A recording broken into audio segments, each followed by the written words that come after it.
So let's wrap up this episode and finish it off with your sleeper guys, maybe some late round guys, day 3. I just want to hear what you're kind of thinking, some guys and how you think they fit into the 49ers systems and why you like them in San Francisco. Yeah, I mean, first of all, I think we got to start with the interior offensive line. Aaron Banks from Notre Dame only allowed 2 sacks his whole career, only 2 hits, under 10 hurries a season. His pass protection is where he excels.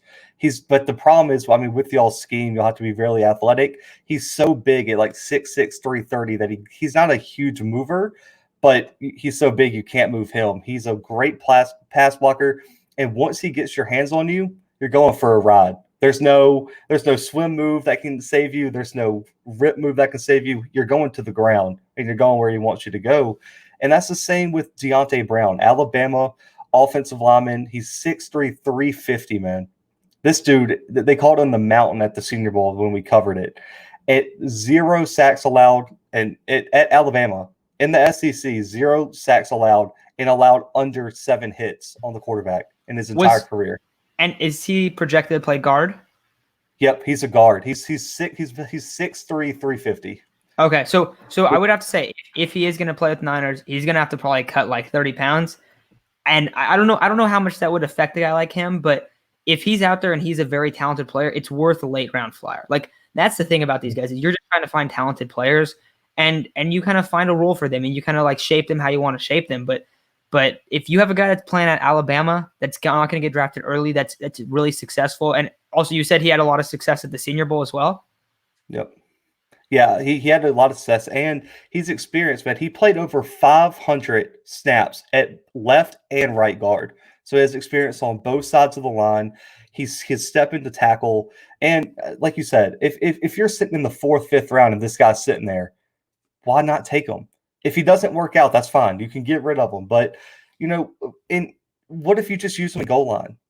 Who's going to stop a 350 dude from just barreling into the end zone? You just can't do it. And on the defensive side, man, I got 2 edge rushers and then 1 secondary guy for you before we wrap this up. Cameron Sample. I know you don't know who that is. I know, I didn't. He's a Tulane edge rusher. No one probably even knows where Tulane is. It's in New Orleans. He won the Senior Bowl MVP this year. Out of Tulane as a defensive end, 6'4", 280. You mentioned earlier you like those athletic guys on the edge that can move. This kid is a linebacker playing defensive end, and it's unfair. He plays really low. His number one thing, I heard a scout say, the way he uses his leverage is disgusting. He will take you off your feet. Like, he has pancaked offensive linemen from just getting up underneath them and using his physicality. His reaction, his win rate, his versatile body type is what makes him amazing. He had a 90.5 pass rush grade from PFF this year. The reason he's a 3rd, 4th, 5th round pick is because he played at Tulane. I mean, the scouting report I read said man among boys. That was it. That's what he put in competition. Well, and that's the thing. I mean, we talked about Carlos Basham in the last segment, and say they don't get a guy like that. You want to get these guys that have a chance that have a ton of potential in these late rounds. For the Niners especially, they're not looking for. They have a lot of guys. They have a lot of their depth guys playing different roles. I don't know if you know much about this guy. They just signed a guy, Samson Ebukam, who people kind of I hadn't watched him before he came over, and I've watched his film now. I actually did a report on it, but he's kind of like advertised as almost this bendy speed guy. He's not a bendy speed guy. He's I'm really fast, I'm really strong, and they're going to try to mold him into whatever they feel is his best role. And I'm sorry, what was this guy's name from Tulane? I forgot his name. Cameron Sample. Cameron Sample. If he's a guy he has all the talent in the world, why not put him into this defensive line where you have Eric Armstead, Nick Bosa, Javon Kinlaw? You just have all of these super, super talented defensive linemen and go, hey, we're going to give you a super, super specific role as a rookie. You're going to come in, you're going to play 10 to 20 downs a game, and you're going to play your ass off, basically, and you're going to play this one specific role, and you are so talented that when you come in and you look to your left and Nick Bosa is there, and you look to your right and it's Javon Kinlaw and Eric Armstead on that side, and say, hey, maybe even D Ford's on the field, and you got 5 men out here. that's how you succeed. That's how you get these guys into positions to succeed. So that's like a big win if you can land one of these guys late like that. Yeah, and I mean, he was just a late bloomer, man. He was small coming out of high school. He was a 1 or 2 star recruit. That shows you how just out of nowhere his pass rush grade went from 69 to 90.5 in 1 year when he grew. And he had the highest win rate in the Senior Bowl for all defensive linemen. So that shows you what he can do. And another edge rusher, Quincy Roche. I'm sure a lot of people have heard about this guy. He was the AAC Defensive Player of the Year, transferred down to Miami.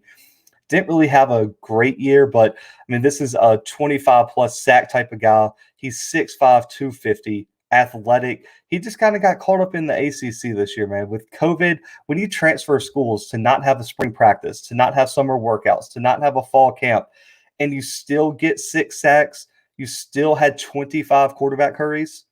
This dude had 42 quarterback hurries in 2019 and over 14 sacks. The kid's a baller. I was just going to say, like, you start talking about this, like, COVID offseason stuff. We're going to see guys like him potentially that just slide a lot, and they have a ton of talent. It's not about the talents, but it's like the lack of production in their last year, and they get overlooked because of that. But it's hard to, like, judge guys on 2020, especially transfers, too, because how are you supposed to expect this guy to come in and play like he typically should? It's really hard to expect a guy to do that. So I like that you bring him up. But any other guys you wanted to bring up before we kind of take off here? Just one more safety for you, man. A versatile guy, Paris Ford from Pitt. This is a guy who was probably, I would say arguably, he had offers from Alabama, Notre Dame, Ohio State, and went to Pitt. And he played safety. He can step down to the box at 6'1", 200 pounds. He can be in the slot. He could be outside. And he opted out in the middle of the year, and it really hurt his stock. But the way that his play style was described to me by a scout I talked to is that reckless. He plays recklessly because he is just ready to knock someone's head off, and he is flying around the field. And his biggest negative is that he doesn't have a super fast 40, but also with being reckless, sometimes he leaves his eyes on the quarterback. So he's a developmental guy that's going to fall to the 6th, 7th round.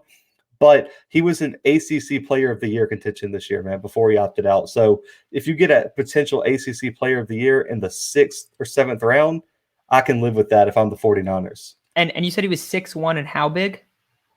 He's weighed, I think he weighed 205 at the pro day. Okay. I was thinking for a second, because I haven't watched him, but I was thinking for a sec, what they're kind of trying to do is with their Sam linebacker role, they're almost turning that guy into a hybrid safety. Now this guy probably projects to be a little bit too small for that, but Kowalski Tart, he's on a 1-year deal. They only have Marcel Harris backing him up. Marcel Harris has taken some steps forward, but he could definitely be a guy you draft, stash on the practice squad, and they develop him into a potential backup kind of box safety guy, or maybe he projects to be like the starter down the road. But I mean, I love the late flyers. Anytime you can find talent at the end of the draft, that's super crucial. So I want to say again, Zach, thanks for coming on the show, man. This is super fun.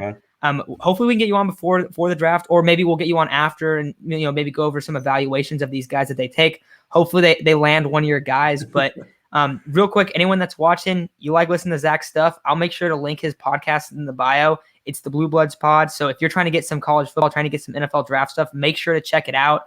But thanks everyone for listening, and thanks again for coming on, Zach. This was a lot of fun. Absolutely, man. I'm down to come on whenever you want, man. Appreciate it.